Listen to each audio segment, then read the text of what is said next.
સુરતમાં પ્લાસ્ટિકના દાણા બનાવતી ફેક્ટરીમાં ભીષણ આગ લાગી હતી, જેમાં પોલીસે મોટી કાર્યવાહી હાથ ધરી છે. સુરતના ઉધના વિસ્તારમાં આવેલી પ્લાસ્ટિક દાણા બનાવવાની ફેક્ટરીમાં લાગેલી ભીષણ આગ અને તેમાં 4 શ્રમિકોના કરુણ મોતની ઘટના બાદ ઉધના પોલીસે મોટી કાર્યવાહી કરી છે. ગત 19 જાન્યુઆરી 2026ના રોજ ઉધના રોડ ઉપર 3 પર આવેલ ઉમા ઇન્ડસ્ટ્રીયલ એસ્ટેટના પ્લોટ નંબર 18, 19 અને 20માં કાર્યરત આરએમએસ પ્લાસ્ટ નામની ફેક્ટરીમાં સવારના સમયે અચાનક અફરાતફરી મચી ગઈ હતી. પ્લાસ્ટિકના દાણા બનાવતી આ ફેક્ટરીમાં રહેલું ક્રશર મશીન અચાનક ઓવરહીટિંગના કારણે ફાટ્યું હતું, જેના કારણે સમગ્ર પરિસરમાં ભીષણ આગ ફાટી નીકળી હતી. આ સમયે ફેક્ટરીમાં કામ કરી રહેલા 5 શ્રમિકો આગની જ્વાળાઓમાં લપેટાઈ ગયા હતા અને ગંભીર રીતે દાઝી ગયા હતા. તો તમામ ઇજાગ્રસ્તોને તાત્કાલિક નવી સિવિલ હોસ્પિટલ અને ત્યારબાદ વધુ સારવાર માટે ખાનગી હોસ્પિટલમાં ખસેડવામાં આવ્યા હતા. જો કે કમનસીબે સારવાર દરમિયાન 5 પૈકી 4 શ્રમિકોએ દમ તોડી દીધો હતો, જ્યારે એક શ્રમિક હજુ પણ જીવન મરણ વચ્ચે ઝોલા ખાઈ રહ્યો છે. તો આ મામલે ઉધના પોલીસ સ્ટેશનના પીઆઈ શૈલેષ દેસાઈના માર્ગદર્શન હેઠળ ઊંડાણપૂર્વક તપાસ કરવામાં આવી છે. તપાસ દરમિયાન જે વિગતો બહાર આવી છે તે ચોંકાવનારી છે. તપાસમાં ખુલ્યું કે આ ફેક્ટરી છેલ્લા 1.5 થી 2 વર્ષથી કોઈ પણ જાતના ફાયર સેફટીના સાધનો કે ફાયર વિભાગની એનઓસી વગર ધમધમી હતી. એટલું જ નહીં, ફેક્ટરીના માલિકોએ ત્યાં કામ કરતા ગરીબ શ્રમિકોને કોઈ પણ પ્રકારના પર્સનલ પ્રોટેક્ટિવ ઇક્વિપમેન્ટ કે સેફટી કીટ પૂરી પાડી ન હતી. જોખમી મશીનરી પાસે કોઈ પણ સુરક્ષા વગર કામ કરાવવું તે સીધો માનવ વધ સમાન બેદરકારી હોવાનું પોલીસ તપાસમાં જણાવ્યું હતું.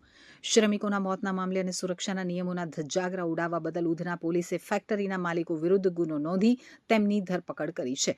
પકડાયેલા આરોપીઓમાં મોહમ્મદ હુસૈન રફીકભાઈ મેમણ, મોહમ્મદ અબ્દુલ કાદિર રફીકભાઈ મેમણ શામેલ છે. આ બંને ભાઈઓ ભાટેના વિસ્તારની અમન સોસાયટીમાં રહે છે. પોલીસે જણાવ્યું હતું કે બંને માલિકો જાણી જોઈને શ્રમિકોના જીવ જોખમમાં મૂકી અને માત્ર નફા માટે એકમ ચલાવી રહ્યા હતા.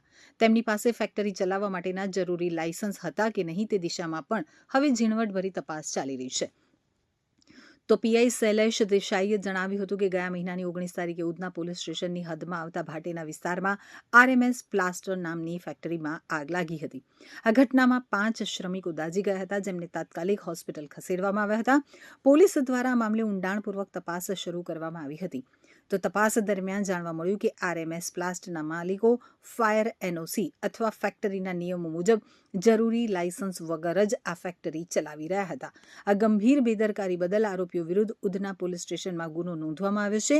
અત્યાર સુધીમાં કુલ 2 વ્યક્તિની ધરપકડ કરવામાં આવી છે અને તપાસ હજુ પણ ચાલુ છે. પોલીસ તપાસમાં બહાર આવ્યું છે કે આ ફેક્ટરી છેલ્લા 1.5 થી 2 વર્ષથી કાર્યરત હતી અને હજુ પણ તપાસ ચાલુ છે. તારીખે આરએમએસ પ્લાસ્ટ નામના કારખાનામાં એક આગ અકસ્માત થયેલ, જેની અંદર 5 કામદારોનું બર્નિંગ થયેલું હતું, જેઓને તાત્કાલિક હોસ્પિટલાઇઝ કરવામાં આવેલા.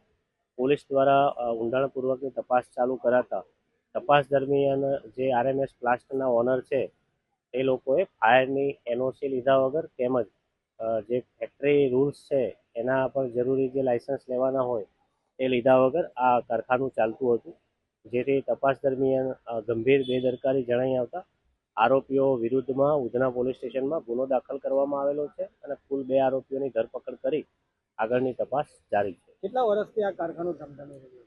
આ કારખાનું પોલીસની તપાસ દરમિયાન જણાઈ આવેલું છે કે છેલ્લા 1.5-2 વર્ષથી કારખાનું ચાલુ હતું અને આગળની તપાસ ચાલુ છે. સર, હિન્દી